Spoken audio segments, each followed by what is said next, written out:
You know what's funny? Oh, you have a story? That same night that we stayed at that dude's house and King Conquer did the thing, the dude whose house was at told us that our music sucks. And You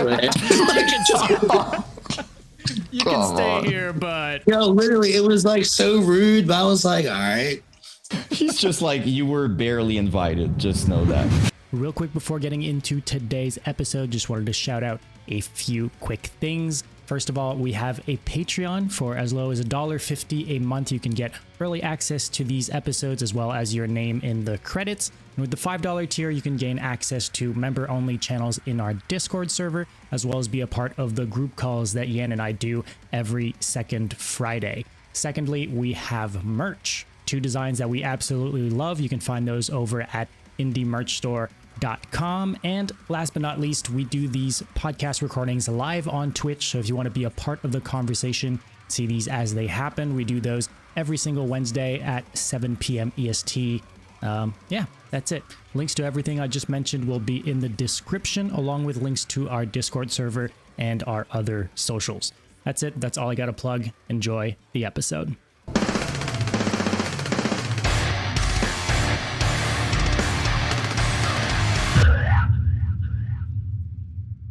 Oh, Ryan, welcome to the show. How are we doing, man? Good. How y'all doing, man? We're doing great, actually. Just hanging out. We're super excited. We are, by definition, Myspace nerds. So prepared to go back in time, but we're excited for this. Yeah, that's my time, man. Bulletins, the whole thing, right? And also, era. This episode is sponsored by Monaco. Turn up. Okay, Perfect. There we go. Unofficial sponsor, but we'll take it. Monaco, if you want to shoot us some money, We'll take it. We'll take it. Well, I mean, I'm dead. I'm okay with that.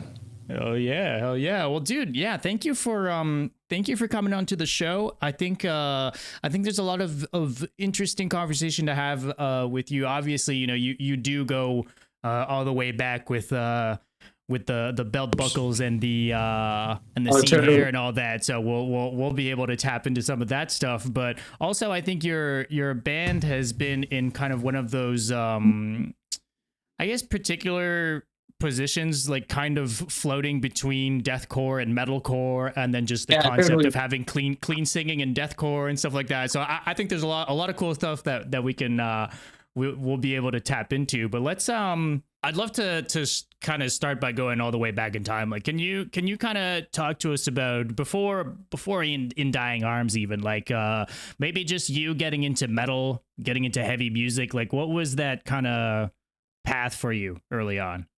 Yeah, so my dad got me into like Korn, Slipknot when I was like fucking 9 years old, right? And I had a natural like low scream. And once I turned 13, I got a guitar, got some lessons, yada yada, and tried to start a band. We were called Killer ID. Okay. And if you Google Killer ID, you'll hear some early ass fucking shit. And then started IDA when I was 16. So, like 2006. Mm-hmm. Way back, bro. Way back. And so you say you learned guitar and, were screaming and stuff. Like what was some of the early, I don't know, like people screaming that you were kind of like trying to maybe emulate or were super into, or what was the vibe there? Just like new metal shit, right? Just trying to like copy John Dave, da boom, da da, like all that kind of shit. Corey Taylor. Then it went into just metalcore, like old As I Lay Dying and Killswitch Engage. Then deathcore with Job for a Cowboy. You already know. Mm-hmm. And then when you started bands and stuff, what was it on vocals? Because you said you mentioned guitar as well. Were you kind of doing both? Were you?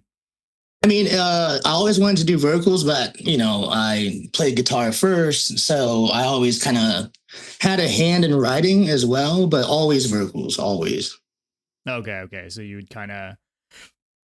You'd help write on some guitar parts and stuff, but you'd ultimately be the front man for shows and stuff. Were you playing shows at like, what was it? You said that your first band, 13, were you playing shows at like 13? No, my first show, I think I was maybe 14, 15. It was terrible. It was me and one of my friends who I taught how to play guitar. His name is Larry. And it was just me and him, just guitar. And then I was doing vocals and shit. It was embarrassing as fuck. But that's kind of how it was. Yeah. Then we found some people. We were fucking terrible. Don't even worry about it. Like I said, y'all, check out Killer ID. You're going to hear, we have a bunch of songs. They're all bad, but check them out. Okay. And then, so then that does kind of lead, obviously because you were so young when you started in Dying Arms. What was kind of the, how'd you meet people for that? Was the initial idea for that? Like, how'd that kind of come about?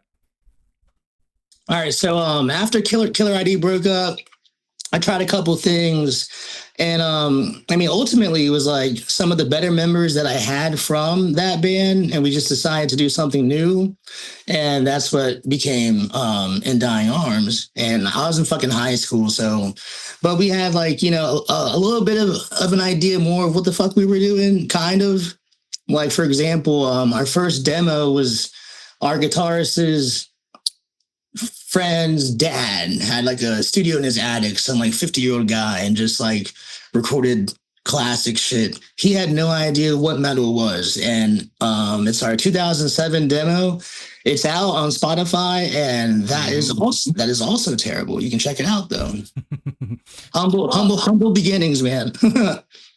Yeah, well, I mean, on the topic of that though, I do think it's cool that you guys have all of that material up on Spotify and stuff though, because most bands don't. like 99.9% of bands kind of, they maybe even their first EP isn't up on there because they're like, nah, that's old, that's not us anymore or whatever, So I think it's cool just to see the growth, because if someone was interested and wanted to like see where we fully came from, like it's there. I don't care how it sounds. It's it's cool. Or even bands that I grew up listening to, those old demos, I love that shit. Yeah. Well, I mean, that's kind of like, for me, I miss that from MySpace and from SoundCloud and even early Facebook era, just bands posting like pre-production tracks and the shitty demos and all this music that unfortunately now in 2025, like, you're lucky if it's up on YouTube, but it's for sure not on Spotify, right? Like, all this music is just kind of like wiped and disappeared. You want to know something funny? Our newest EP, it's actually an unfinished EP. Half of the songs that are out are demos. Okay. Yeah. Fun fact. Yeah. You can kind of tell because each song was recorded differently with someone else, or it was us, and we thought it sounded good enough, and we just never finished it. It took so long, so we just kind of put a stamp on it and just like wanted to keep going forward and stop just fucking with this EP and just put it out how it is, Yeah, well, I think audio now also is kind of like in a different place, right? Like where demos now don't really sound like demos from back in the day. Like they're absolutely not. You kind of have to work for it to sound like shit nowadays, Yes. Facts. Yo, where's our man Yan at? You good? I'm losing it. Honestly, there's no reason. It was plugged before. Usually it's back quicker. I don't know. We'll see. I'm waiting. All right. Well, I got a question for you then. What bands did you get into when you were first getting into metal and shit? Wow. Okay. If we go back all the way, my first introduction was like, bands like Slipknot and stuff like that, like mostly, Duality, songs like that. But my introduction to deathcore was actually Pray for Plagues by Bring Me the Horizon. Oh yeah. That was one of the early ones too. Yeah, 2006. It was pretty insane, because I came in prior to that. I was the kind of person who was listening to like you know, I don't know, like Bless the Fall and Lasana, all that stuff. And then I made my way up to like the Divorce Prada, early the Divorce Prada, and all those bands. But when I heard Count Your Blessings, I was just like, okay, I need more of that. So then it was like Gas Blood Runs Black and all those crazy bands, and I'm in my way. So. Well, that's kind of when I wanted to learn how to do high screams. When I heard Ollie on that album, I was like, yo, I'm about to learn how to do that, like ASAP. And then Suicide Silence, I was like, oh yeah, like I was tapping in, bro.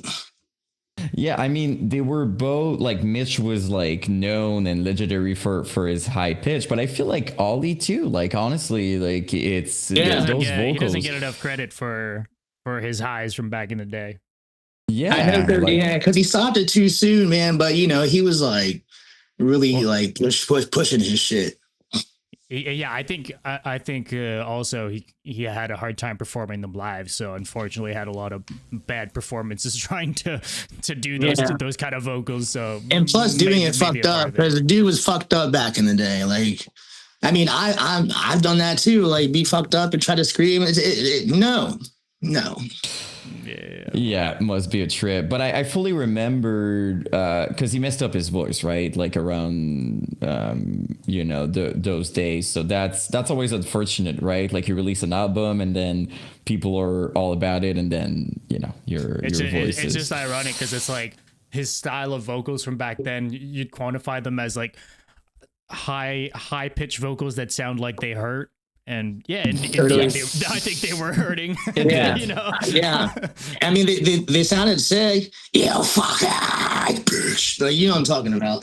Oh, for sure. I mean, like I've listened to it so much, but then for a lot of people, songs like Chelsea Smile or like Suicide Season as a whole, it was completely different. But to his credit, I think.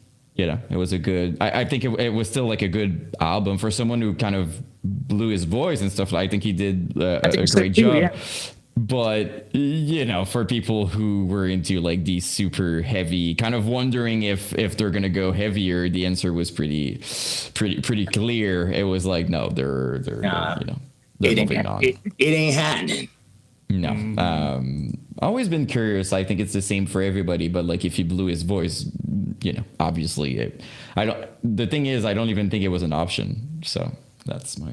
Yeah, he had to do what he had to do. But I've seen some new live shit. He kind of has it back if he wanted to, but they're not even writing music like that. So whatever, right? I think you're right. I think what was the year? Like, there's this infamous Medley, the Medley video. The Medley video. I'm like, okay. The highs are there, the lows are there. He can do it if he wants to. The cool thing about them, though, they're the kind of bands that could, out of nowhere, release like one super heavy song. Like they could. They're unpredictable. They could. Maybe on an someone album. said John Cena got your camera, yeah. Yep, that's what happened. Very accurate. And someone noticed that I have Bruce Lee playing in the background. That's so sick. Hell yeah. Bruce Lee's whooping ass. It's all good. That's so sick. Are you like me a little bit? Like, not to go on a big tangent, but like, do you still watch like early 2000 movies and stuff like that in general? Oh, yeah. I don't know if you guys know. I watched Joyride. It's a movie with Paul Walker and Steve Zahn or whatever. It's fucking great. Awesome. I like to reassure myself that I'm not the only one who still lives those years on a daily basis. I always do that. You always got to go back. Yeah, we got to get you back in the scene here, though. Do you want to kind of paint the picture of what the look was back then, Orion, with the studded belts and the scene hair with the mesh? Oh man, I mean, just Google that shit, y'all, or pop in right now on the after edit. Go ahead and pop in a photo. What's funny is it's still there. I just push it back now, dude. Like it's fucking, you know what I mean? yeah, it's true. Okay. Oh, there it is. There it is, bro. You were nailing it though. I'm just gonna say I was committed. I was committed, bro. I was MySpace as fuck, bro. Damn. With the whole band kind of had that vibe, right? For the most part, you know how everyone had like a MySpace name back in the day? Yep. What was y'all's? And then I'll tell you mine. Oh my god! I never need had to like remember. a lot of people would do there'd be like an extra word that starts with the same letter as your name type of thing. I never had one of those. It was like I think mine was like a Dominoes. But Wow. like a shitty play on like shitty play on words with dominoes and knowing, and I don't know, Dominoes. I like that. It's still my old email, so it has to be that. For me, it's so embarrassing because what I would do is I would have like very underground, shitty deathcore and metalcore projects. And what I would do is I would, when you put your name and then the band name as if it was known, you know what I mean? Like but it wasn't. So it's just, it's just pushing weird. the promo. Yeah, you're pushing the promo. So like if it was like Yan from that band with like 200 friends on MySpace and just like 3 shitty, very shitty songs that was basically just one breakdown. So I don't remember exactly what it was because we changed names like 50 times. But yeah, I was constantly just putting the new name next to mine as if people would know. Someone just said Cameron Curb Stomp. That's cool. That sort of stuff. Yeah, exactly. With the same first letter type thing. mine was Orion Intense because I'm intense as fuck. Okay. All caps, I assume. Oh, it has to be, bro. And people still say it that know me, and it's so annoying. But I just have to own that shit. Like back in the MySpace days, if I'm somewhere, Orion Intense is leaving everybody, kind of shit. Yeah, or the X also, right? Some people would have like around their names, they would be like 5X on each side. Yeah, like, that was lowercase also X, capital X, yes, and then reverse at the end. Yeah. And then I had to get the little trademark sign at the end of it. You know what I mean? Of course. Just to make sure that they know it's official. Like be authentic. Yeah. We ain't playing around. Fuck you mean? Professional. Hey. There he is. There he is. Hold on, don't look. My camera is all messed up. Sure, we're all closing our eyes. Just close your eyes. It's really important. Okay, so I think we back, and we're talking about MySpace too, which is probably my favorite topic. So I missed it, man. It was fun. You could just be with your boys and put a little bulletin. What's good tonight? And then something always happened, right? It always worked. I mean, you could also it was such a big, important decision for us to pick the song that would be playing when you get on your profile. Like I remember making it a point, like it needed to represent like where I was in my life, for the 10 people who would click on my profile. Did you have a good following on MySpace? Yeah, curious. Yeah, for the band we had like 80,000, something like that, because I was like big on trying to like add whoever the fuck you already know. So for the band, that's kind of where we were at, and we were trying everything just to just to see what the fuck could happen. It was fun. I forget how much I had, but it was also a lot. But the band page had like a shit ton. You know what I liked about it too is that you had to put the work, right? Like if you put the work and you add people and you work on your page and stuff like that, it was doable to make your, like some bands even have said it in interviews that that's the way they made it. They just kept adding people and growing their fan base. So them or the bots, but yeah. Or the bots, yeah, for sure. But yeah, I think bots happen too. I remember I remember being in college, and I was fucking up. I would like skip classes to go to the library just to go on MySpace and like do more shit. You know what I mean? Oh yeah, it was part of it. Yeah, copying, for sure. Pretending that we all know coding. I mean, I felt like I knew it at some point in time. I was like, shit, I'm a fucking OG with this. Yep. Same. You started to figure out how to like place things and like with the codes and like, okay. Yeah. Just a quick second to talk about the sponsor of today's episode. Indie Merch Store. Montreal deathcore pioneers Despised Icon return with their 7th full-length album, Shadow Work. You can check out the first single off the upcoming album called Over My Dead Body, which features Matt Honeycutt of Kublai Khan. The band is currently holding pre-orders for the album over at indiemerchstore.com, which includes a band-exclusive vinyl, CDs, hoodies, long sleeves, t-shirts, women's tees and tanks, track shorts, and more. Distant also just got off their tour with Carnifex and have some limited quantities of their leftover tour merch in stock and shipping now. Sizes are already selling out, so secure yours today. Also over at indiemerchstore.com. You can use code BRUTALITY at checkout for 10% off of your entire order. Again, that's code BRUTALITY at checkout for 10% off. A big thank you to Indie Merch Store for sponsoring the show. And now, back to the episode. I have a question for you guys. What is y'all's favorite MySpace theme song that you had on your page that comes to your mind? For me, I had "Dress for Friend Request" by Drop Dead Gorgeous with the little piano. Classic. That was the one. That was the one, yes, sir. I had 7861 from Beneath the Sky. Just because it starts off that way. I was like, yeah, this is so fucking badass. Always remember that's a good one. Yeah.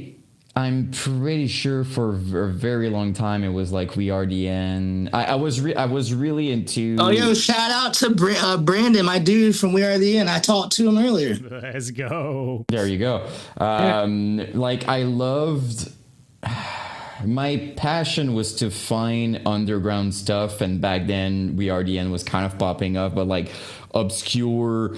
I think it was a way for me to like, oh my god, this band. You know what I mean? I was almost. I'm cooler than you for knowing this band that you don't know. Yeah, like just I was proud. I found something, so then it's like on my profile. But I'm sure I had some very. I remember also like Job or all those songs. But I would make it a point to find like the heaviest thing possible. Like when I found like King Conquer, it was just like, oh my god, this is. Oh yeah, I remember touring with King Conquer back in the day. They were nasty.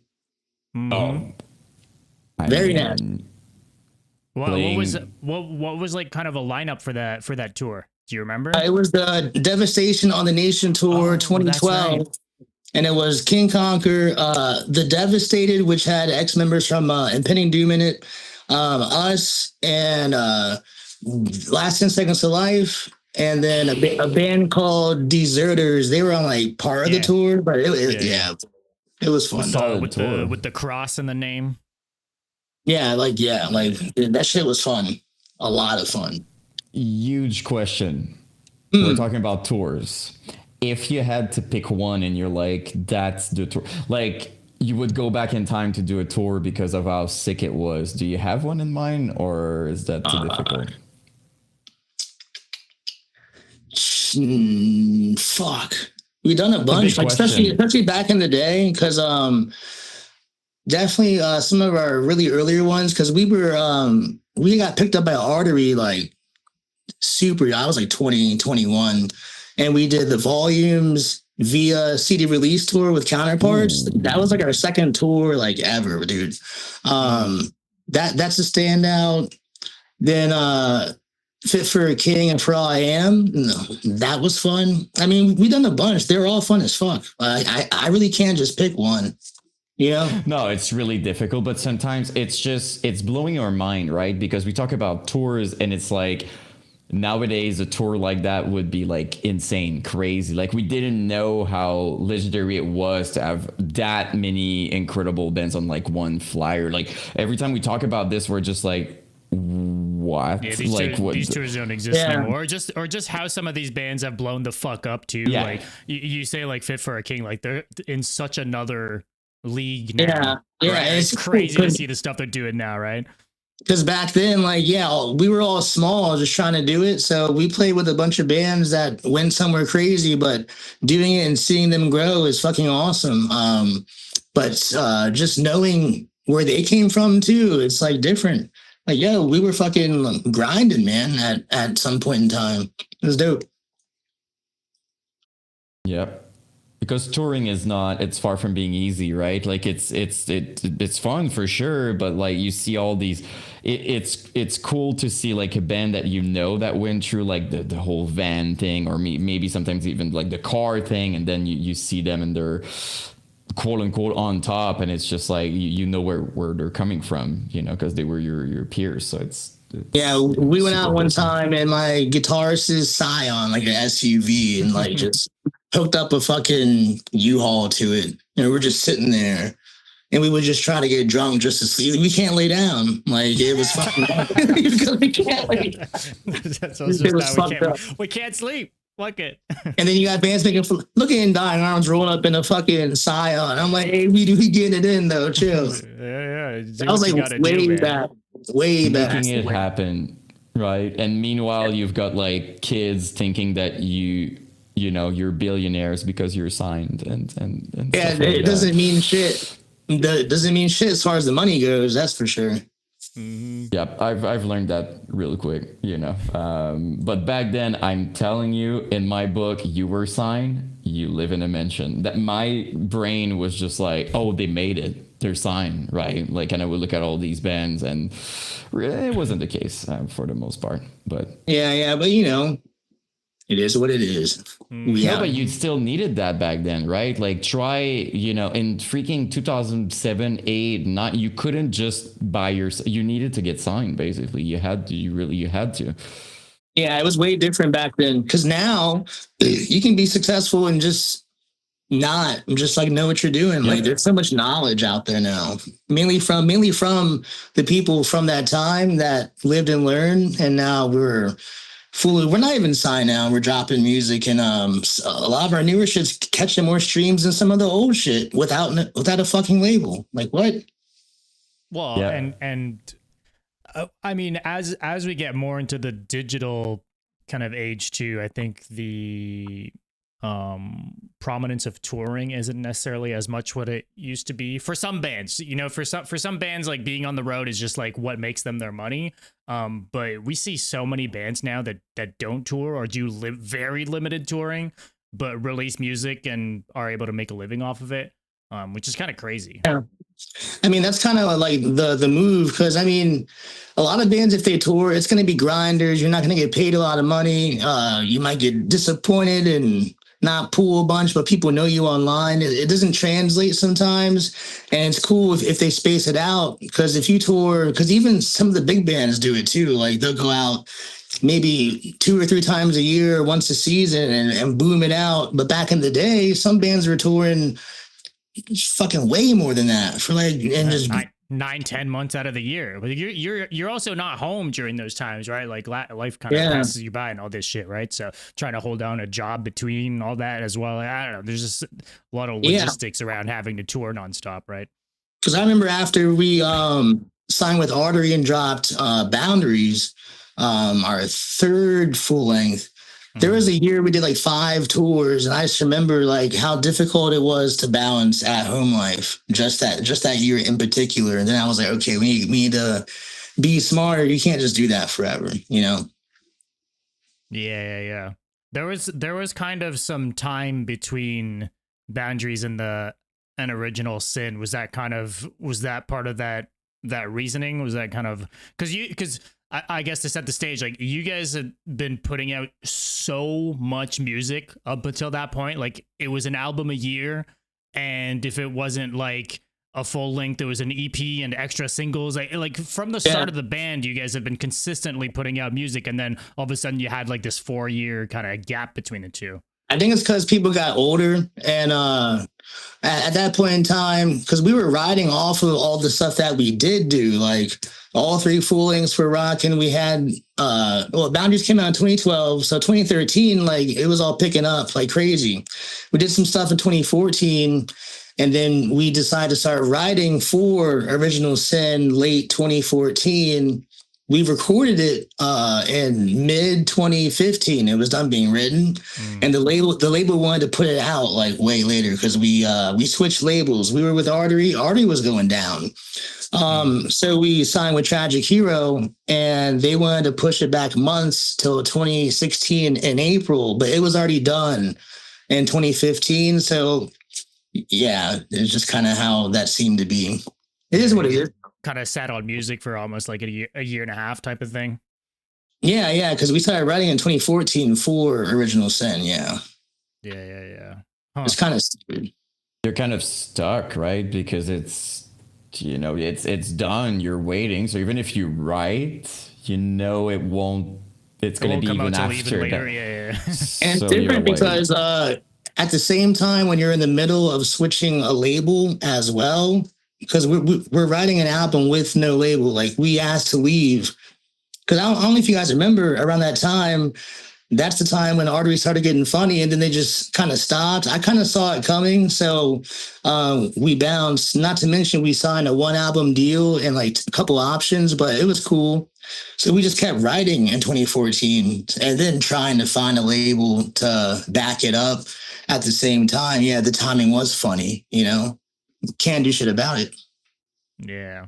Must still be kind of frustrating though to you know, you're like sitting on this music that, you know, is done. You want to ideally you want to put it out, right? You know, the people are here for it. You know the fans will probably want it. So that's kind of what I see. So 2013 and 14 we were pushing boundaries. 2015 was like trying to get Original Sin like ready to go, and then it came out the next year. So that gap kind of fucked it up for sure. Yeah. What sucks also is that people don't have that information, right? For them, it's just their band who's not releasing music. They don't know that it's like a label. They're just like, probably why? Thinking you guys are broken up, if anything, you know? Yeah. No, it's been a while. It's taking so long. Like, it's done. Like if you guys don't want to, but it's like, you know what I mean? That it's kind of a tough position you're in because it's just kind of a losing situation. You cannot release what you've made. You're stoked, but you cannot really show it. Plus, correct me if I'm wrong, but there's also this. You made that music to be released now. Who knows? A lot of stuff happened in a year or two musically and the evolution of things too. So there's also that, right? Like I don't know if it could be a question, by the way. Like, was that the case for you when you do music? It's like you're already excited about the new stuff. Like you just released it. You're like, you're already somewhere else in your mind sometimes. Because it's been 2 years, especially, yeah. Yeah, 110%. At that point, you're ready to write for the next thing already. So, but it's kind of normal though. Like a lot of bands write shit and then it's not coming out for like way later than you think.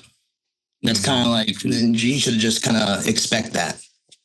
It might be even worse. Like I don't know enough to say that even, but like it might be even like bigger delays. Like who knows for like I don't know like pop artists and like to those level. Maybe it's even worse than what we think. Like I can only imagine if there's so many factors and things coming in, it could be even worse, right? Like sometimes. Yeah, like for example, I have a buddy I know who's in a bigger band. I'm not even gonna say any names, but they finished an album literally months ago and it's not going to come out till January and they're on like a very big label and it's just that's normal. That's like what the norm is with these labels. And to be honest, they tried to push us back for boundaries too. They wanted us to push it to have it come out in 2013, but I just said no, you know. They're just like, no, that's coming. that's coming up before. Yeah, I'm like waiting another 6 months. Like they just want to wait. And I'm like, for what though? We're hot now. Let's do it now. Or oops, it got leaked. It's not us. The fucking I'm sure. There was a leak left and right back in the day, man. Like you would see albums come out, all these leaks, and it's just like fucking 3 months from now. I'm like, damn, son. Yeah, that would happen quite a lot. Like leaks and whatnot. I remember that. Like people would be like, "Did you hear that new song?" And I'm like, "It's not out yet." And they're like, "Yeah, the whole album is leaked." Oh shit, you know. You know what's crazy though? Now we're like, you know, we're sometimes trying to set up some premieres and stuff with this channel, and with like some smaller bands and stuff, and it's always kind of a hassle because. For bands that don't have the labels and are just like super DIY, a lot of them, it's just like we finished recording our music on a Monday, and like Tuesday morning it's out. Like they like mixed it themselves, uploaded to Bandcamp. It was like, boom, there we go. And I'm like, give us a heads up, guys, come on. But it's just like, you know, for them it's like, boom, we got it ready, let's go, let's drop it, you know. So it's you know, it's cool to see that sort of stuff too. But it's like, it's such a polar opposite to what it is when you've got a label involved, right? 110%. Also, there's people who just drop their song a week later. Calm down. Don't do it. Mm-hmm. Get some content. Do something. Yeah. I'm a fan of that kind of stuff. Or look, at the very least, give yourself like 24 hours to like give it a listen again. You know, maybe do some things if you have to. You know, I feel like sometimes it's so fresh. You're like, come on, guys, like give it. You know, we could be a little more patient here. Yeah, but sometimes some people catch magic in a bottle, and one day is all it is. Yeah, there's no rules, right? There's no rules. Mm-hmm. It's all good. Yeah, no, it's actually mind blowing when you really pay attention, right? Most of my favorite artists or people that you listen to interviews, they got a very common question is going to be like, oh, this big song, you know, did you spend a lot of time on it? And most of the time it's just like, dude, we did that in like 4 minutes. It was kind of a joke, and it's our biggest song at the moment. Like, so, but to your point, I still think funny. Yeah. To be too much in a rush, I don't think you're serving yourself. Like, it could be done in 5 minutes, sure. But I would still revisit, and like, if it's good, if it's done in 5 minutes, but it's amazing, sure. But like, I don't think you're helping yourself if you're so excited that it's okay, it's coming, it's out, it's gone, you know. So I don't know. Sometimes it works, sometimes it doesn't. I mean, for example, when you guys promoted me a bit ago, you had a song called "Bathed in Salt," which has Franz from Attila on it, right?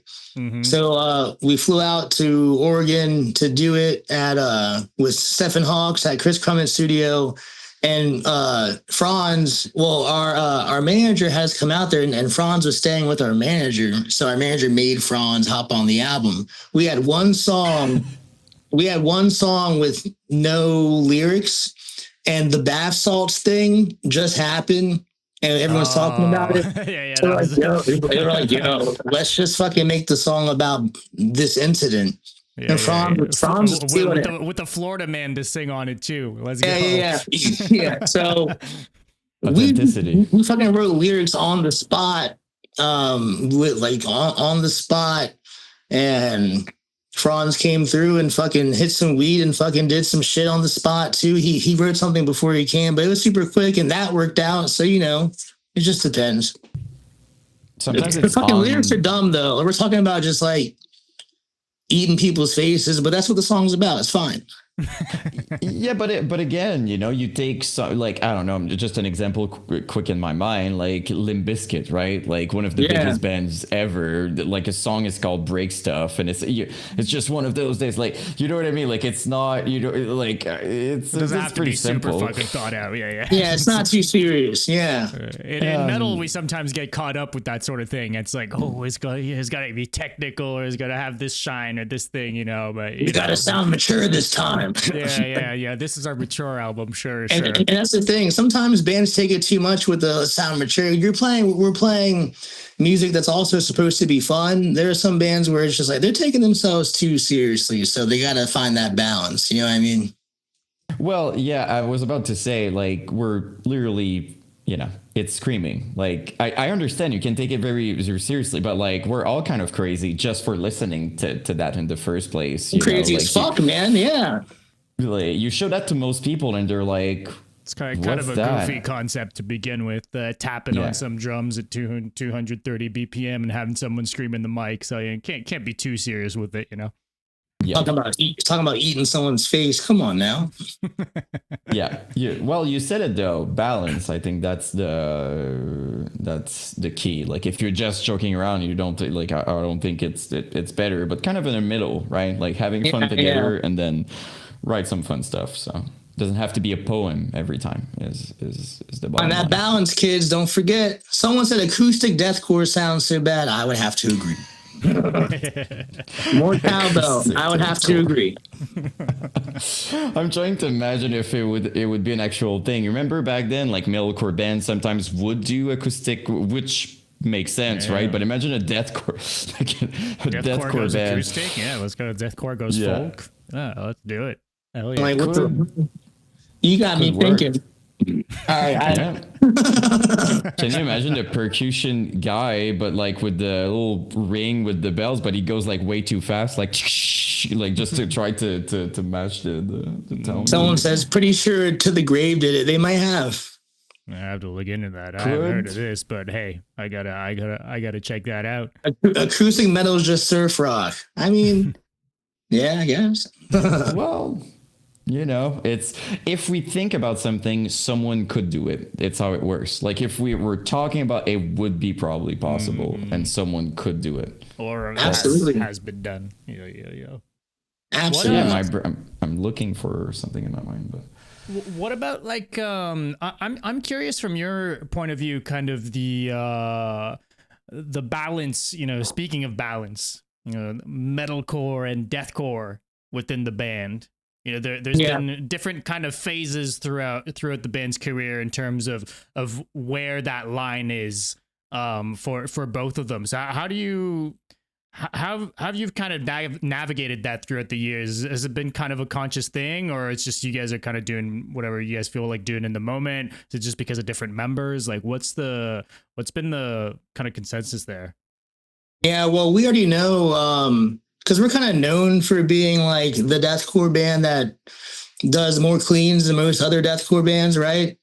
So, but we like to be heavy as fuck, but we kind of like a bunch of other, you know, subgenres and post-hardcore, metalcore, and it's like, well, we should be able to do whatever the fuck we want and experiment. And like you said, like, yeah, just whatever the vibe is in that time, we try to capture it and just own it. You know what I mean? There isn't a formula we have to sound like this. You know what I mean? If it sounds good, it sounds good, but it's very broad because we have a broad sound. We can do different kinds of stuff and have it be acceptable because we've been doing that, you know? Yeah, but was that different like early on? Because now, you know, we talk about it like now it's like a known thing that you guys do it, right? But when you guys, you know, did like Deprivation, let's say, and then there's like cleans on this like Myspace ass deathcore sounding record, like was that it maybe was less established back then, I guess, is the point I'm trying to make, right? So was that still kind of I don't know, I'm kind of curious where like the kind of super deathcore sound but with clean singing thing kind of came in. Because before Deprivation, because Deprivation is our most deathcore album, but before that, our EP, This Is Retaliation, it was more so a metalcore record, but with a lot of deathcore themes, and you know, the dissonant breakdowns and my screams were heavy, but we still did the chord progressions like metalcore stuff. Because we first started being a band as a metalcore band, but we like deathcore. And that's kind of how it's been. We're ultimately a metalcore band. Yeah. Deprivation made us a deathcore band, but then once we did the self-titled record, there's way more cleans. And we were getting shit on. And we were getting shit on back then, man. But we just held on to it. Well, let's talk about that though. I'm curious, like, comments online, like in person, MySpace. like what was kind of like, I don't know, what was it like, and then how was it perceived from you guys? Like, you know, was that tough to kind of have to wrestle with, or? Yeah, it was just different because like we were getting bigger online because it was cool to listen to. But then, for example, we're on that King Conquer tour. Everyone's heavy as fuck. You know how it was back then. Like it was like aggressive. The pits were nasty, and we were getting targeted. I remember certain shows they would trash our fucking merch table or like what? It depends on the show. Yeah. Just because like we were the deathcore band, because no one else was doing it like that back then, you know what I mean? Where every other song there's like a chorus, like this, like what the fuck, deathcore bands doing that, you know what I mean? Still crazy though, for a I mean, you don't have to like it. You don't have to. It's fine. But like to trash someone's merch because you're singing. Like if you even think about the reason, like the crowd killers, they would come all the way back to the tables and like intentionally like kick around and like fucking. I'm saying it's happened. It's not like all the time, but it's definitely happened. And that was you don't do singing. Shortly before their favorite band, the last 10 seconds of life, started including clean singing in their music. Literally. Don't try to find logic in that. There won't be a logical explanation to that. But people were really, intense with those things, like sometimes we talk about that, but even when deathcore was starting, despite Scion would go on death metal tours, and even if they sound super death metal, they would get booed and people would be mad just because it's them. And the worst part is, for sure, there's some parts they would like. In Despite, like, there's no way they wouldn't. Like, Despite Scion is literally that metal, but it goes to show that there's no logic. It's just they're mad, they're upset for something. They put you in a certain box, and it's like, you know what I mean? Like, I hate that, But the irony is, they would pay attention and they would like some of it for sure. Like they would. So that's, that's the irony to me. It's different kinds of crowds though, because I was kind of like, going through stuff for this interview, I was kind of like thinking like, listening back to the music and stuff. And it was like, you guys would be perfect. Like there was a time where the blend, not necessarily of the two, like you had some bands kind of having clean singing and deathcore Betraying the Martyrs and stuff like that. But there was a time when like all-star tours was like a thing, and it was a bunch of deathcore bands with a bunch of metalcore bands. And like, to me, like your type of band fits like so fucking perfect with that sort of thing. Yeah, 110%. But we never got those opportunities at first. We were always paired up with, like I said, like King Conquer. But yeah, the Volumes tour was cool and stuff. But a lot of the times we're playing with just heavy ass deathcore bands, and it's fine for us. And it became more acceptable later. But there was a certain point in time at first when we started catching some buzz where like it was fucking not. It was not. Maybe like a couple years, you know what I mean? I think people were confused because your heavy is really heavy. You know what I mean? Like most people that has singing, they're gonna have heavy parts, but it's not that. It's more metalcore, but your heavy parts are like as heavy as like King Conquer heavy, is like that kind of stuff, right? So I think that's why. But for a tour like freaking Trash and Burn, where you've got like Suicide, but like asking Alexandria, it would have been perfect to me. Like it's like totally. Right in the middle. So, but back then I feel like maybe they were just, I wouldn't say confused, but maybe they just didn't know what to do with it. They weren't used to it.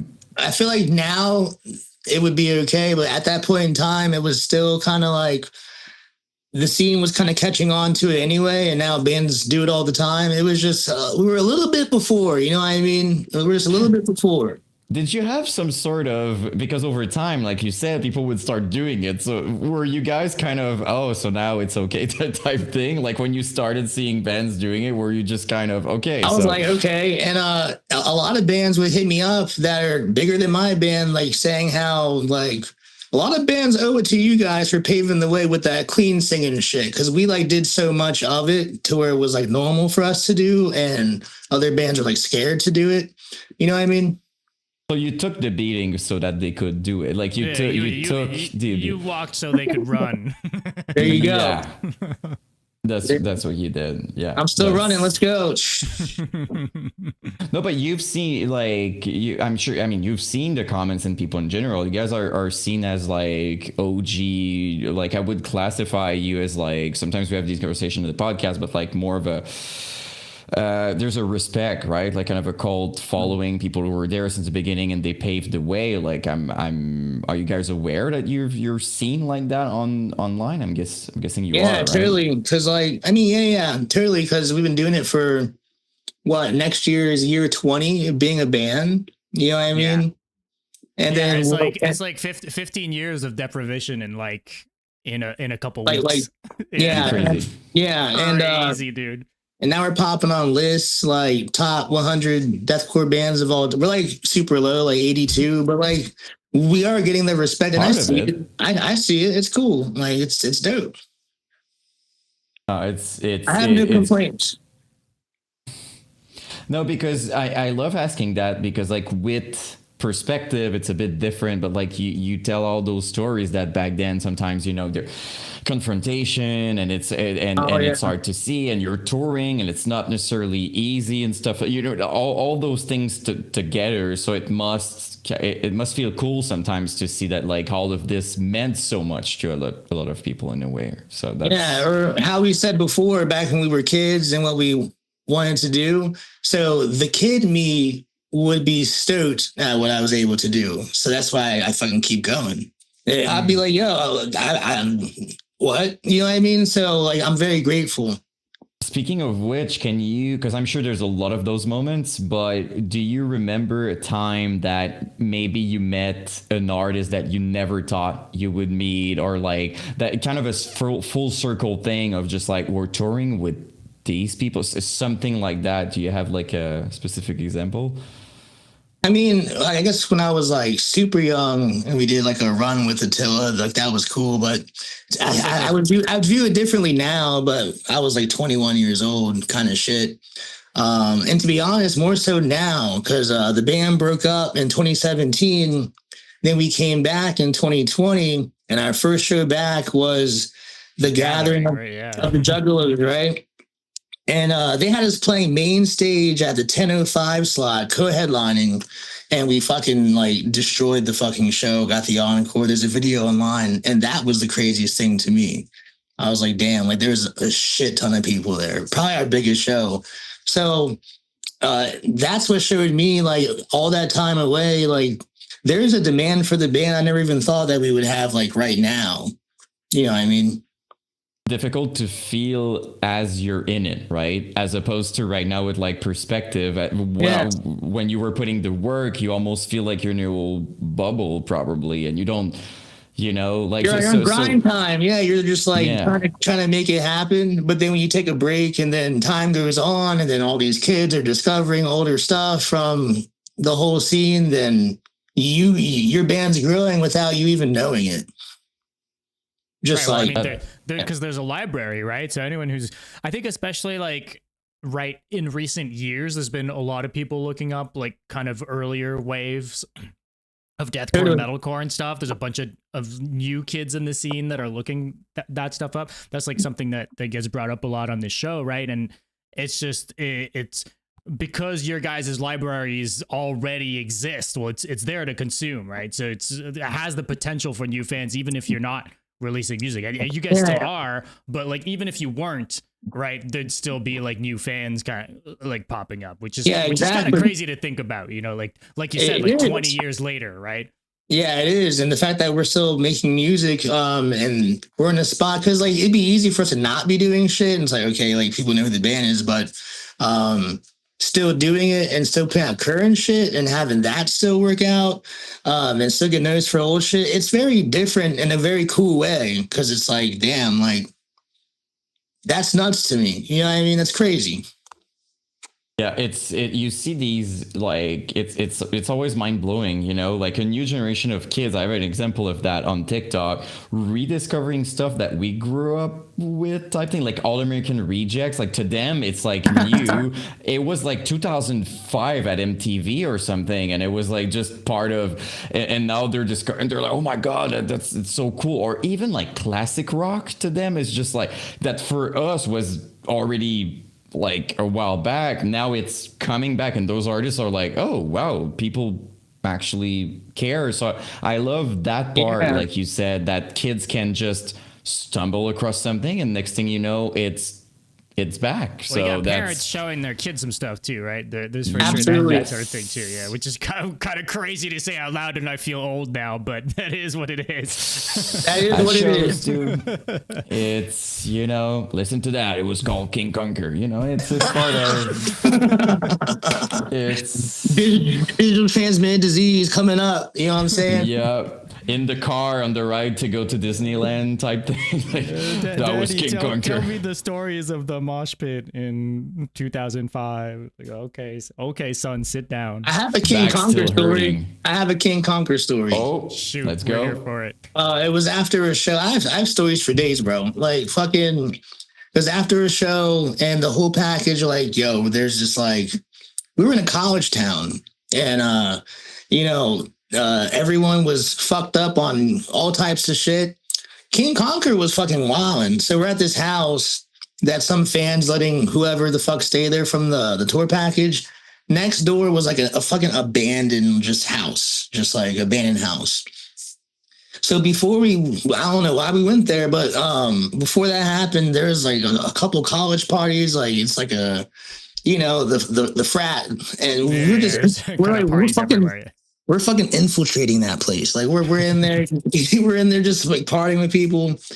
And as we're leaving to go back to that dude's house, the King Conquer dudes are inside this abandoned house, and they're up on the second floor, and they took the toilet out and just threw that bitch out the window and like smashed it on the ground. Like they were fucking crazy, bro. Like they were doing too much. Motley Crue style of Yeah, story. it was cool though. They were having fun, but I was like, all right, shit. Hey, Yeah. abandoned building at least. Yeah. A little bit better than the hotel. They were maybe trying to renovate and there we go. See, that's what I thought too. So it's all good. You know, toilet was broken. Solution: throw it out of the window. Fixed. You know, Fixed. that's all good. Well, you say you got stories for days. What other kind of stories you got for us? I need a starting point, man. Like a lot of them, I don't even think I can even say. okay. Do you have maybe, because like we're talking about parties, but like a show? Do you recall like? Because there's so much that can happen during a show that goes wrong, right? Like, do you have a show that you're like that was? I already know the answer to this, but you have to tell the story for the class about the guys making out mid set. Oh, how do you know this? Hey, it's my job to know. That's what he does. Like it's crazy, you know. Oh, we were I'm on. glad he's on my side. All right. Okay, so we were on tour with Dr. Attila, us, the opener. Who else was on that shit? Design the Skyline. Oh, sorry. The Devastated was on that tour with the Impending Doom guys. Design the Skyline brought some funny people into the realm. And I just remember, like, there's a couple of dudes making out in the middle of the fucking floor, like on the ground type of shit. Band members. Is that what you're talking about? Yeah. And I think one of them like lit their asshole on fire or some shit like that. That's what I heard. Okay. How the fuck did you find that? He was there. No, I'm kidding. I was one of the two dudes. Someone said, "What the fuck did I just come back to?" Yeah, like so, you know, that happened. Yeah, okay. Apparently, the dude stripped too before making out. And then one time we performed like at a strip club. That was pretty tight. Especially really? like functional strip club while you guys are playing. Because I've played a strip club before, but it was kind of like they shut down the strip club for the show to happen type thing. But we definitely sound checked, and there was the day shift that was there. You know? kind of like that.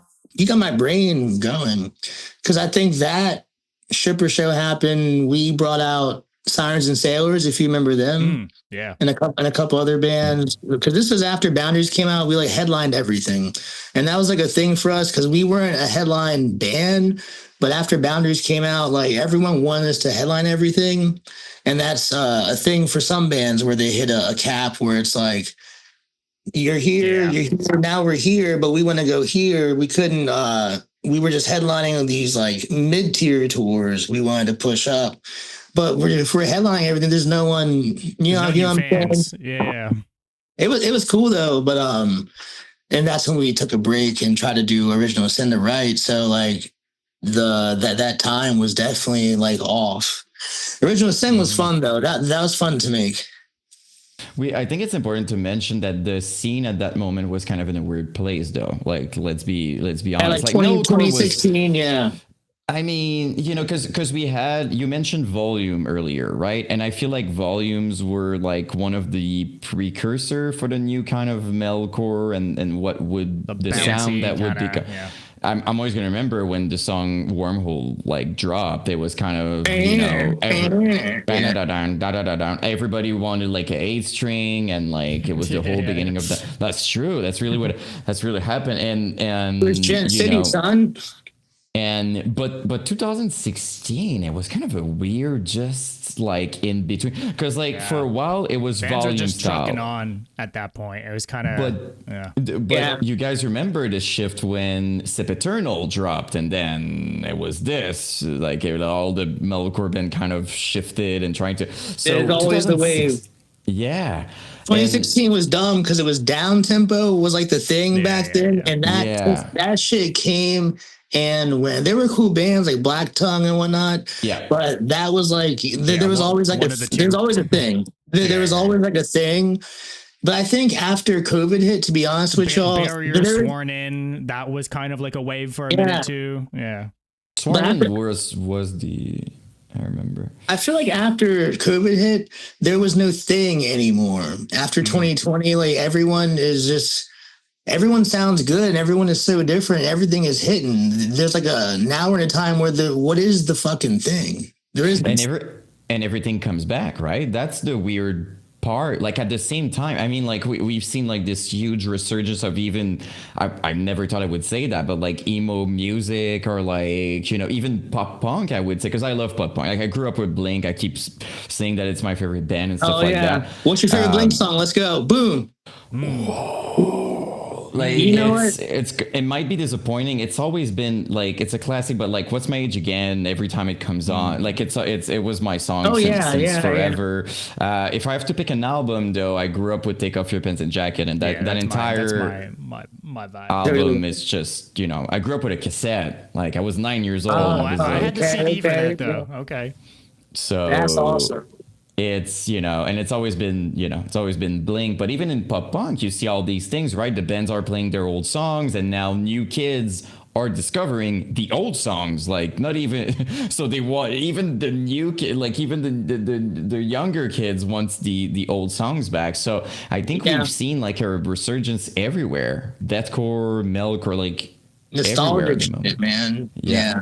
It's everything. It's cool. Or even you guys saw my story yesterday. It's funny because we're adding Obsolete from Deprivation back to the set. So we're working on backtracks yesterday. And then you announce me, and then you put Obsolete on the song. You do that on purpose. You do that on purpose, right? I'm all knowing. I love what it is. I was like, that is... I was looking at the waveforms. I was like, yeah, this has got to be like Obsolete backtracks. Yeah, exactly. With Bruce Lee in the background, too. Yeah, there we go. Hold on. Bruce Lee break. What's he doing right now? Yeah, what's it do? We got to check curious, in on our man. Yes. Bruce Lee's about to whoop someone's ass. He's just talking to him real quick. He's trying to chilling. He always is, though, to be fair. Yes. He always is, to be fair. Yeah, he always telling them, listen, I'm about to whoop your ass. Like, I'm warning you. And they're like, you ain't about to do shit. Yeah. They should listen, but you know, that's kind of what it is. How do you deal with, do you have a lot of like, you know, when you do music for a long time, you've got those fans who desperately just want the old material. Is that something you're dealing with? Like, oh, please play it new. Like, is that something or? No, because adding Deprivation to the set. No, but I was just wondering. And because we all, to be honest, we always knew that was a thing. So we always keep old songs in the set. Because back when we were kids talking about like Korn and Slipknot and shit, that's what they do. They play something from every year because they know people coming out want to hear a mix. There we So go. I think about it that way. If someone's coming out and after we broke up and came back, a lot of people were stoked that like I love how you have a good mix of the old with the new and the set. But there's no point in taking it away. There are some bands that do take it away, but I'm like, why? Why are you not playing the old shit? Play it all. Play all the shit. And for the fans, I think it's disappointing, right? Because like a lot of those bands feels bitter about the old material. They even say like it was bad. You see that often. They're gonna say like, oh, it was crap and stuff like that. But at the same time, it's like okay, you can feel like that, but at the same time, that's why you're here. Like that's what led you here. And for a lot of fans, it's really important to them. It's like, it's basically like saying like, yeah, you all have crappy tastes. Basically, it's just like, you had no reason to support us because it was crap. It's basically what you're saying to all your fan base. It's so dumb, dude. I see some bands with that mentality and I think they get lost, especially, in this heavier genre. It's so common, right? Like they're just like they resent the old shit, but there is no real reason why. Like why? Especially because you just said like there's a compromise to make, right? You don't have to only play your old songs, but maybe you put a couple ones in your set and then it's a win-win situation. You can still play what you want to play. Fans are happy. Like I feel like if you just shit on what you used to, sorry the expression, but like on what you used to do, it's my phone. No, but it's just, it's a lose-lose situation. Your fans are going to be upset. You seem bitter. It's like you're not winning by just shitting on what you used to do. I feel like what you just said is the perfect compromise. It's just including your set, play it like big bands. You have a good point, by the way. Slipknot, all those. That's what they're doing. They all do that. Deftones, and also Deftones is a band too. Like as an example, they're big as fuck. They haven't dropped an album in fucking years, and now there's a huge resurgence for them. Oh yeah, just because people found a bunch of their shit again with TikTok and whatever else, and on their shows too. They're playing the whole thing. And for us, we're small compared to those bands, but we try to play at least like 2 songs off of the self-titled, 2 songs off of Boundaries, 2 songs off of something to like you mix it up, and just like mix it up for real. It's more. It's almost kind of I wouldn't call it like a respect, but it's almost like telling your fan like we see you type thing. You know what I mean? Like that's kind of how I see it. It's a cool way of just being like, hey, like that's. I mean, look, we got. I gotta ask. Did you see the recent Asking Alexandria performances? Oh dear God! Absolutely. And well, what do you? I mean, on this whole topic, I think it kind of ties into it, right? Like he's clearly, what's your feelings about it? Danny, my bad, bro. But excuse me. First of all, why was he wearing? Well, what's he wearing? Like my man had a whole black suit, and also it was like a whole 100 degrees in July. We knew that, hot as a motherfucker. He looking like he in Sleep Token, like he's got the hood, and he's sweating. He's sweating. He's got the screams backtracked. You can't even see his face the whole time. What was going on? Who's going on? Maybe it was someone else. We still don't have confirmation it was him. It definitely was him. It was like you could hear the rotating part into the fire. It was totally him. It's totally him. Yeah. No hate though. Like I fuck with the old asking, but Danny, I mean, you already know he doesn't give a fuck. It's just business to him. Yeah, that I think you just said what the problem is. That's the problem. Like, because sometimes people are like, well, bad performance, it happened. It's not about that. It's not about like a bad performance. Everybody can do like a bad performance. It's kind of a high level of a bad performance, but still like anybody could. It's about like, it's easy to tell. It's just like, oh, we have to do it. So I'll do it type thing. That's the lose-lose situation here. Fans are just going to be disappointed. It's going to be the whole thing. You don't want to do it. We're talking about Prime asking Alexandria. I'm just curious because he's doing all the research and everything. I don't know every single tours in the world, but did you get to see them perform quite a bit during their peak? back then? Asking. Yeah. I've seen them perform a bunch. They were good back then. We had one interaction. I don't even remember. Oh yeah, we were in Louisiana on Bourbon Street, and we specifically remember Asking was on tour with Whitechapel for some reason. And they played the same market as us and fucking swamped us out. So then, we went down. Street. Yeah, so we went straight to Bourbon Street. They had the same idea. So we like saw these motherfuckers at the strip club, at the Hustler Club, and I dapped up Danny. Danny was fucked up, yo. I believe you. Yeah. I don't really have any stories. I was gone, bro. It was a fun time, but I do remember they were doing some interesting tours too, like Asking in Whitechapel. Like, yeah, I wasn't even trying to play. I was trying to go. Yeah, I mean, and that wasn't like a festival thing. That was like a co-headline. Yeah. It was like this Transformers theme thing. Like, yeah, you remember? Yeah, it's weird. I don't know, man. It's such a weird pairing. Like, again, we were talking about All Stars and stuff like that, and Thrash and Burn. You'd see like these mix ups and stuff, but for like a proper, just like a co-headline tour, it's such a random thing. I think it's also because they blew up. Asking has to be one of the bands that blew up the fastest. Like, they dropped an album and they went from opening in like a gym with like 40 people to like a couple months they're headlining like the biggest tours and stuff like that. So I feel like probably they were just trying to put them on anything, like just like we need Asking on every bill type thing. Yeah. So that's kind of why we've got all those weird things, yeah. Do you remember how many people were mad that they were headlining Thrash and Burn? Just off of that one album, over top of all these acts that have been out for years. Everyone was so pissed. The irony, though, is that during that specific era, they were freaking killing it. Like, you couldn't take it away from them.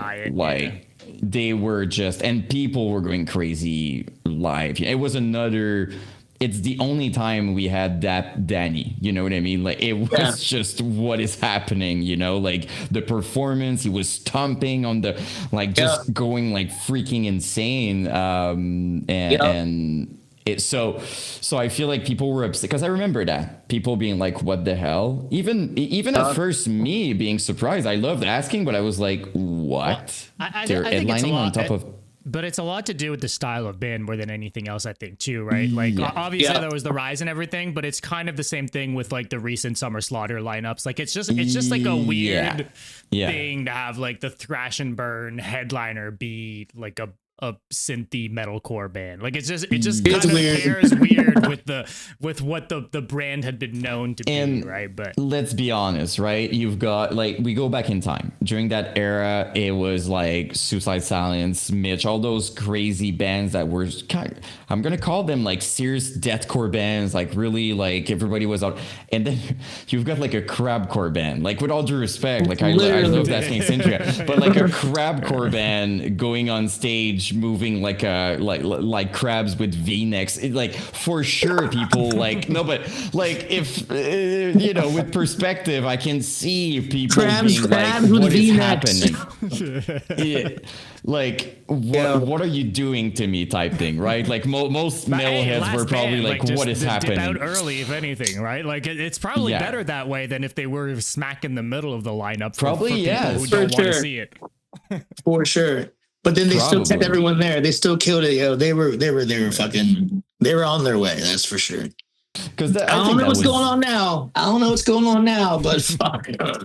There's no crabcore. Yeah, it's kind of different, but it's, I think that's kind of what happened, because like I recently made a video about Asking, and you would see these comments back then, and people really felt like they were an industry plant, right? Because they blew up super fast. They're the classic like V-necks and stuff. So like, for sure, you take deathcore, which is already controversial back then, right? You guys remember? I mean, people were already in death metal. People were like, oh, deathcore, and then you put that in the forefront, so people are just like, oh yeah, that's a big joke. That's kind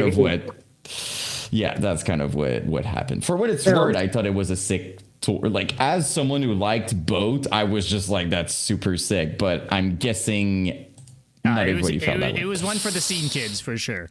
There you go. All right, since you said that on a smaller scale for us, that's what it was for us. Because we would go out and almost every song had choruses and shit.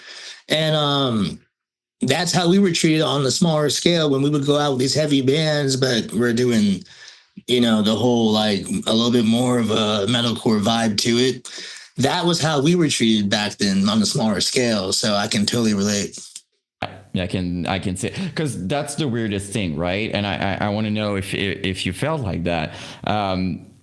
Metal is supposed to be for outcasts, no rules and everything, and yet in that metal there are so many unwritten rules that the second you don't do exactly that, you're not cool anymore. Like, so like it's always been mind-blowing to me. Like, did you feel like, was that kind of weird to you guys, or you just got used to it, or were you just kind of, what the hell? Yeah, I totally understood, and just like, okay.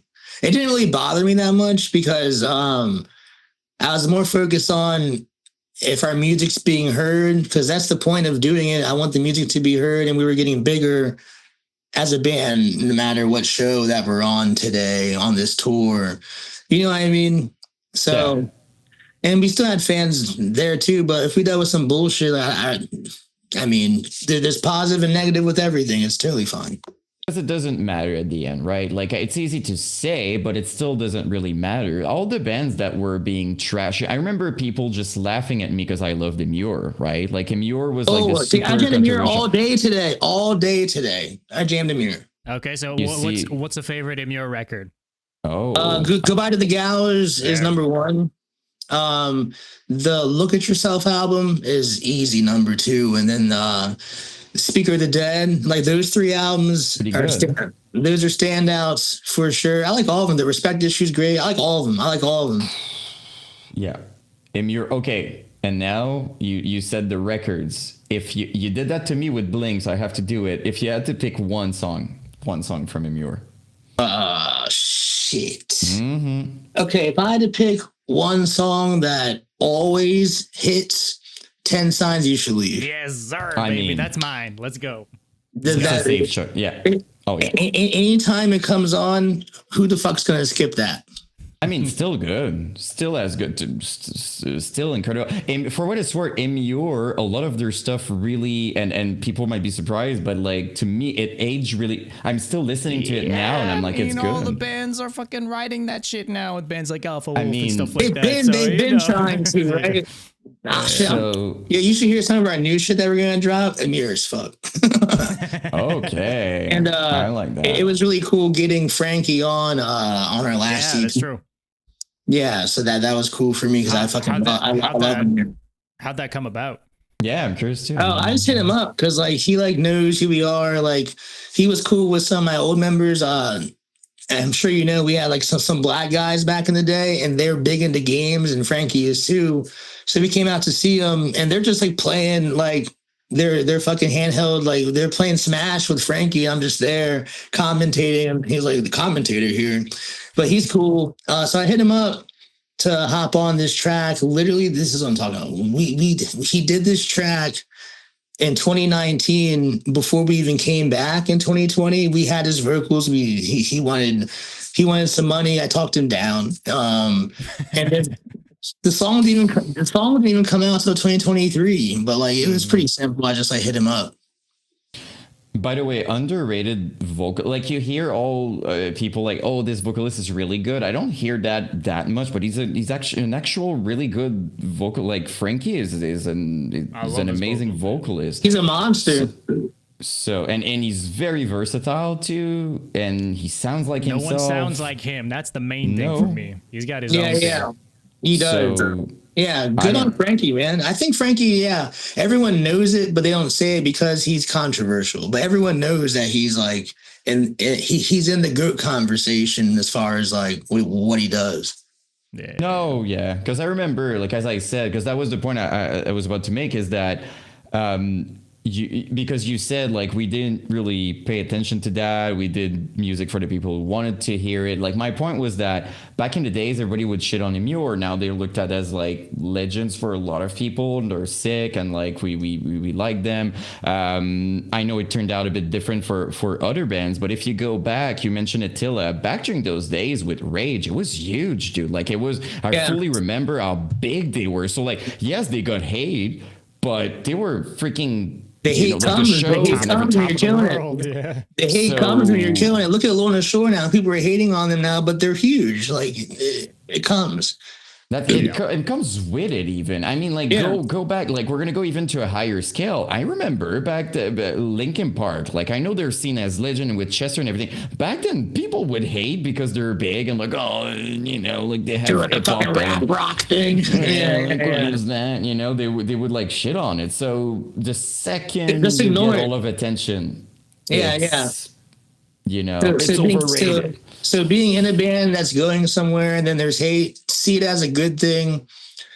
You just see it as a good thing. It's all a mental game. There'd be no hate if no one gave a fuck. That's for sure. Yeah, it's all a mental game. You got to just stay focused on what the fuck you're doing and don't let what anyone's saying sway your mind if you're like in that position. You know what I mean? Yep. And I think also it's mostly, I think it's fair to say that a lot of those people, it's online, you know what I mean? Like it's rare that in life somebody's going to come to you and be like, your music sucks. You know what I mean? Like it's so like, I'm not. You know what's funny? I mean, oh, you have a story? That same night that we stayed at that dude's house and King Conquer did the thing, the dude whose house was at told us that our music fucking sucks. And you can stay here, but I gotta tell you. Literally, it was like so rude, but I was like, all right. He's just like, you were barely invited. Just know that. Yeah, and that was my response. All right, like you didn't have to say all that. I'm right here in the flesh, bro. That's the part that I don't understand. Like, it's not really necessary to if you ask it something else, people their opinion. It's fine though. It's entertaining to me. Like, go ahead. Look, we're talking about it now, so it's really cool.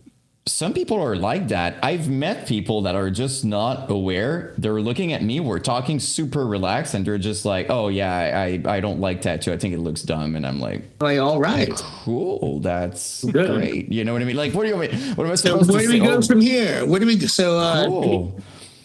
You like Reese's cups? What are we doing? What are we doing now? Where do we go from here? I'm stealing that answer, actually. Yeah, for real. Like, you like Reese's cups? I'm like, yeah, okay. Let's change the topic now. I'm stealing that like 100%. I'm saying that to someone. Are we sponsored by that as well, by the way? Are we? New sponsorship coming. All right, sponsored by Reese's Cups. I don't have any on me. I don't have any. It's all good. It's all good. Next time. We'll get them next time. Okay, perfect. Inhales. We got to talk about inhales. Oh, because I did them back in the day, yes. Yeah. Let's talk inhales. You're at the right place, though, as someone who really loves it. Well, we both fuck with it, but I do tons of it, and I do ridiculous ones, so you won't get judged here. I'm just wondering what's good I'm with the setting inhales? the table because I know it was controversial back then. It's I not do. anymore.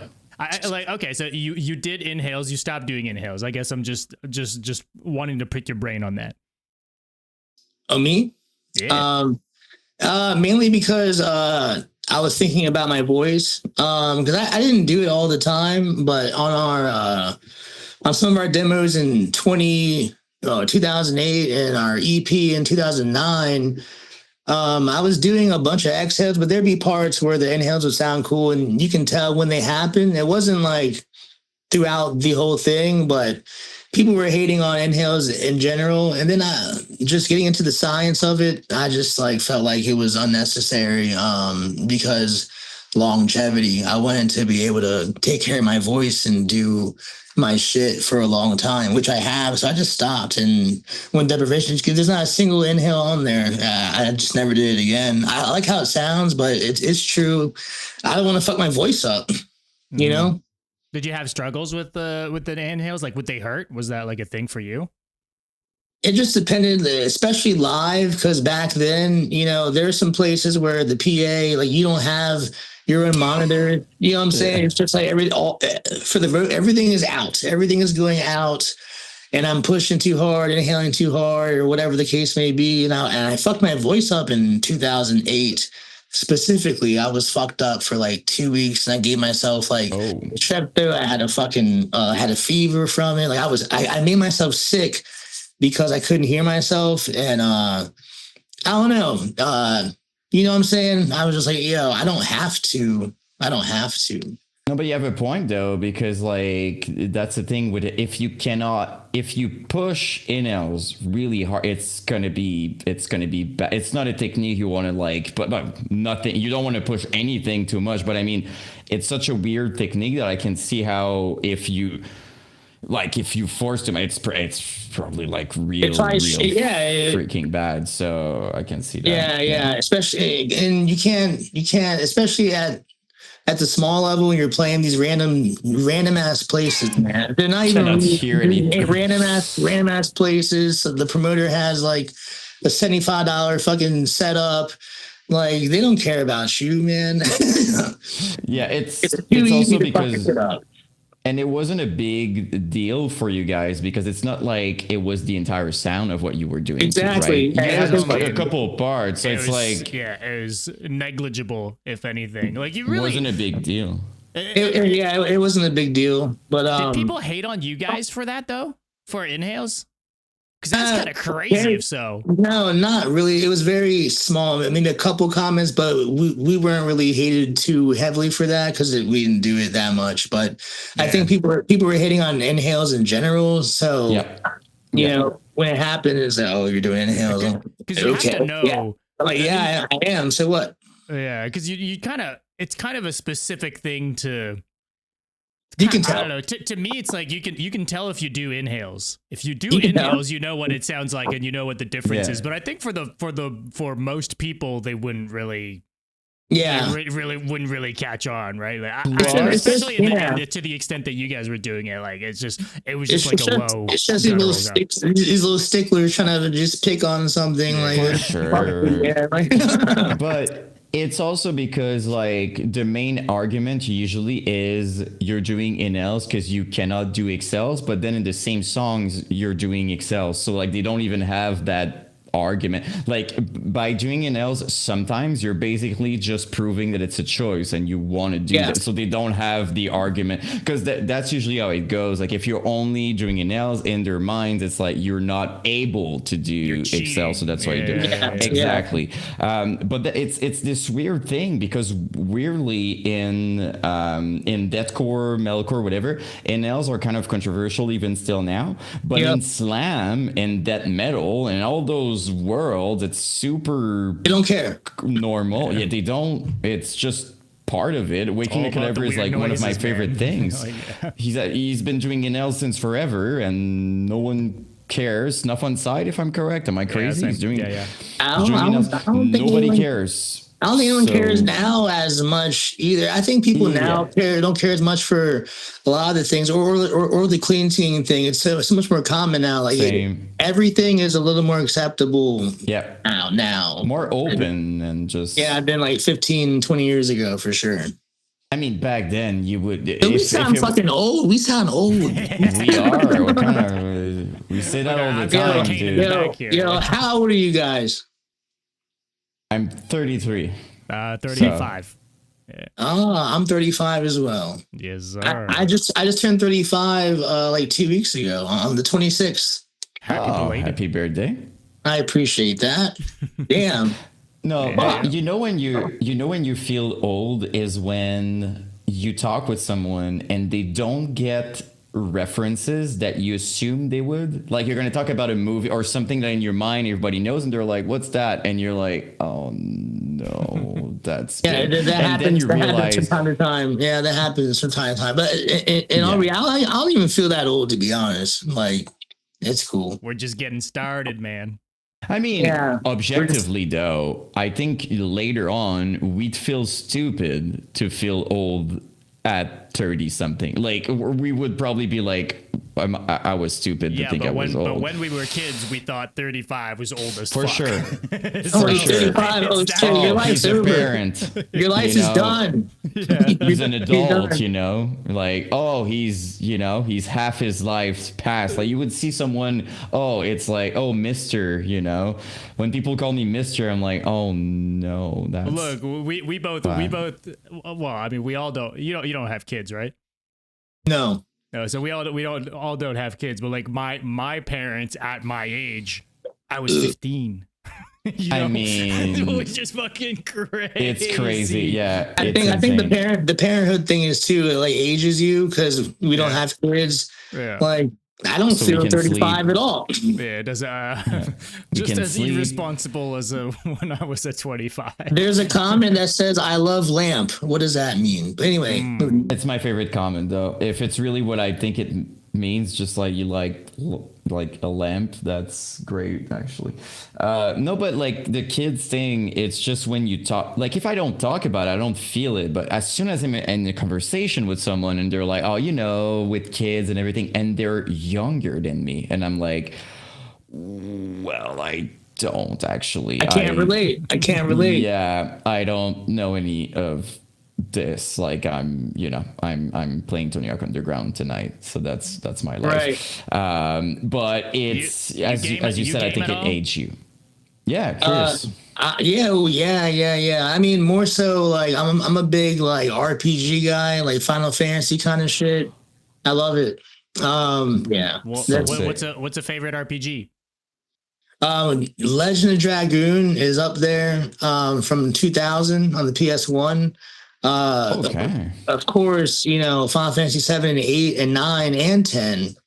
I'm currently playing. Wait, no 6 or 12 in that list? That's crazy. Yeah, listen. I've played it, but I never finished it. For some reason, whenever I play, I never did, but I want to, and I will. Currently, Expedition 33 is a bang. Yeah, have you played it? I know this one. But, I need to. I mean, it's an understatement how much I need to play this game. It's like the best RPG in like a while. Okay, because we're here, it's so stupid because I'm the one who showed it to you. Do you remember the game I sent you? Because I don't. Fate Keeper. Did you see the trailer for that? I've never even heard of it.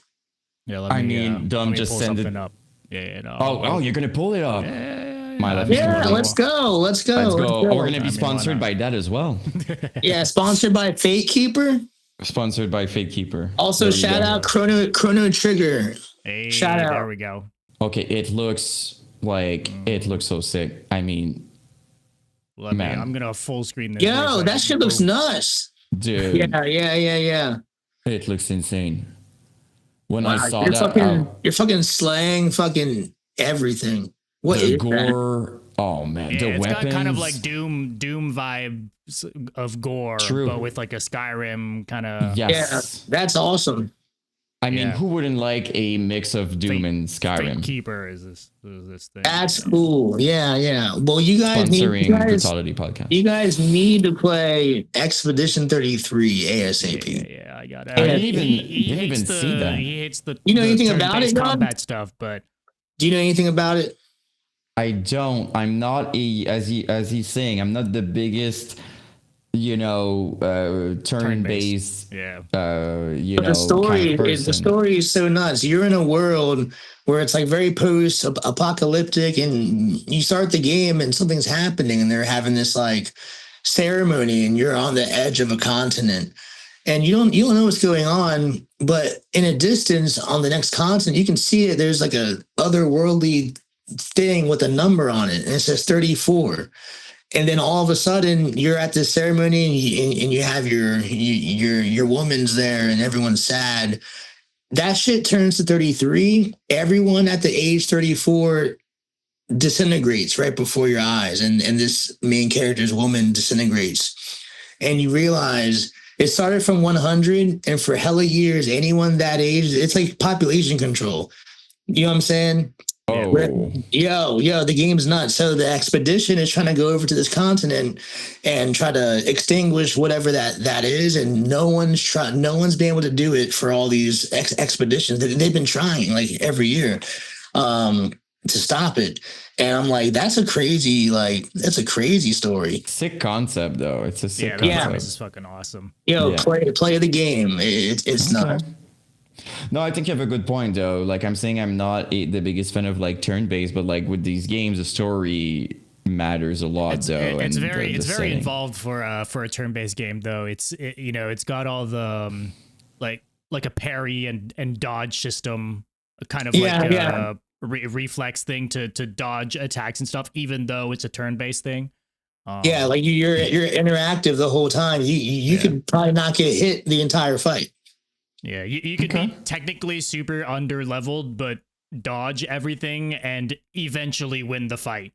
You have to time this, and you have to listen. You have to have the volume up, like because the sounds matter with the whoosh. You have to time everything.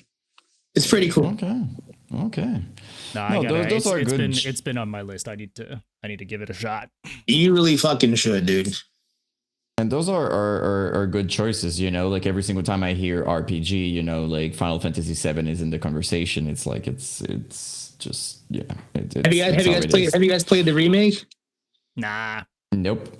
I didn't. I find it a bit weird of a thing to have it like in multiple parts, and it's so different to what it was. I get that they're probably like amazing games still, but it's like, I don't know, it's like a weird, I don't know. It's a weird thing to do, I feel. It is a weird thing to do, but I was like, let me just see what's up. And I was blown away. Like both of them, they're fucking awesome. Like I'm playing them. Fuck it. Do you remember the first game you ever played? Big question. I mean, first game ever. Probably something on the Super Nintendo with my dad, or Super Mario type of shit. Left to right, you know. Makes sense. Yeah, Super Mario, Mortal Kombat 1 and 2. Oh yeah, that was something else. Fucking Battletoads. Hell yeah. That's kind of a niche one. That's dope. Those are the old games that I remember. Contract was that the name? Contract? Something like that. Yeah, something like that. Contra. Yeah, there you go. Something like that. Yeah, those games. Yeah, Super Nintendo games. It was pretty insane, you know. This is a music podcast, by the way, but we're changing it. Fucking, look. I mean, we have new sponsors, so I figured Nintendo, video game sponsors and stuff. But look, I wanted to kind of land the plane here anyway, so let's kind of dive into some music real quick to end it off. I'd love to know two things. We can go one by one, but what you're kind of like currently listening to, what are kind of maybe some newer bands that you've been fucking with, and then I want to know what's going on with the band as of late, and what's you know, if there's anything to share as of what's to come and all that. So yeah, what you been jamming? So lately, I haven't been too hip on too much new stuff. I've been jamming this artist named Jutes. It's like a spicy core. I like the spicy core shit. Everyone's horny now, and I like it. Okay. Let me think. Shit, you got me thinking. Hold on, let me pull up my shit. Besides Emmure today, let's see what pops up. Yeah, so I've been jamming a lot of Invent Animate. I love them. I don't know. To be honest, it's been a lot of old shit. There's not too much new shit. The new Fit for King album is tight. But as far as us, we are currently writing. We're also currently in the middle of some member changes. It always happens. Mm-hmm. So we came back, and then we had some member changes. We had a drummer who was like 8 hours away and couldn't commit. We had some other dude who didn't work out in not a good way, but I won't say his name. If anyone knows, they know. So we're filling some spots, but we're writing, and we're trying out the new drummer actually at the end of the month, and we're stoked for it. No one even knows that, though. We've just been quiet, just trying to do all the pieces. But we have a ridiculous amount of like new song ideas because we're still going. We're trying to like have a resurgence of our own, you know what I mean? So we're actively working very hard and no one knows about it. So get fucking ready, bro. And when it's ready, you don't have to sit on it for a year. Nope. It's all good shit though, man. It's all good shit. It's all about, at this point, it's all about the longevity because we've been doing it for so long. And we're seeing like, for us, we're taking that slow build, like for my band. And I'm aware of that, but I kind of like it that way. You know what I mean? It's cool. Makes sense. And I think it's the right move also to just deal with that stuff. You know what I mean? Because sometimes like the band is just going to be like, okay, drummer line. And it feels like it's just about lineups all the time. You're kind of losing people. I feel like it's better just you fix it, you work on it, and then you release stuff, right? So. Yeah, exactly. So that's currently what we're doing. But yeah, we're we're not going anywhere. Like we're like a band that's not going to go anywhere. So because at this point, like why let's just see what the fuck happens. Kind of like that's the mentality. We're trying to have fun. The fact that we've been around this long and like the newer stuff's like catching steam at all is crazy. So why not, right? I don't have anything else to do. Shit. Yeah. But no kids. Yeah, there we go. I mean, imagine you guys are like the same age. If you were me, you'd like, let's fucking go, right? I mean, yeah, you've got a freaking legacy. You love making it still. So there's absolutely no reason not to. Like, and also it's a cool story because I want to inspire other people who are trying to like do music, because like some people get discouraged, and after maybe a couple years or something, you see bands come and go all the time, but there is no rule book, there is no playbook. You can create your own thing, and this is just mine, just like anyone else's. But I've seen a lot of people stop and give up or get discouraged, but not me. Like it's been long enough. Let's just go. Like the mentality is just way different than before. Yeah, I think a lot of people also have an image of what a band should be doing to have success, right? And that like if you're not touring 9 months out of the year, that it's a failure type thing, right? But I think there's so much nuance to that conversation to be had about like what it takes to be a successful band or to keep putting out music with it, successful or not, right? So it's cool. It's cool to see you guys keeping at it, man. I don't know. For me, like any band that's like from the MySpace era that's still doing music today, regardless of if it sounds different, regardless of like besides all of that stuff, to me it's just always cool to be like, oh, okay, this fucking MySpace band is still doing the thing. I don't know. It's cool. So it is cool. Yeah, it's fucking fun too. And bands be forgetting. Number one, have fun. Like don't forget that the why you started in the jump, and that's what a lot of these artists tend to forget. You know what I mean? Because it's not that difficult. It's about your mental, man. That's what makes it difficult, and that's the issue with a lot of musicians that I've found out, even from musicians that I've dealt with within my band and people I've met that have given up. It's just because of this. Take care of your mind. You know what I mean? Mm-hmm. Oh yeah, man. You know what I'm saying? Mm-hmm. I feel that, man. Dude, thank you so much for doing this, for taking the time to hop on here and have a con. This is a really fun conversation, man. I had a great time with you guys. There's gonna be new music to look out for, and this was fun. So maybe do a round 2 down the line, man. This is cool. So yeah, we should do a part 2 because we're not stopping. Oh yeah, dude, man. I'd be down. It was super fun any freaking time, and you seem to have other stories. So I think we've hit like 2% of my stories. There we go. I'm gonna have to dig for more. And plus, we're gonna need other sponsors, right? So yeah, I think that's true. We'll call you when the money's drying up. We'll give you a call. Well, thank you guys for having me. You guys have been great. That was awesome. Appreciate you, man. Thank you so much. We'll keep in touch. All right. For sure. You guys have a good night, man. You too, man. Peace out. Peace out. If you made it to the end of this episode, thank you for watching. And hey, while you're here, hit that subscribe or follow button and a review. If you're watching or listening on a podcast platform, it would mean the world and it helps out more than you know. A big thank you as well to all of our supporters over on Patreon and on Twitch. New episodes every week, links to our Patreon, Discord, and socials in the description. We'll see you soon. We're out.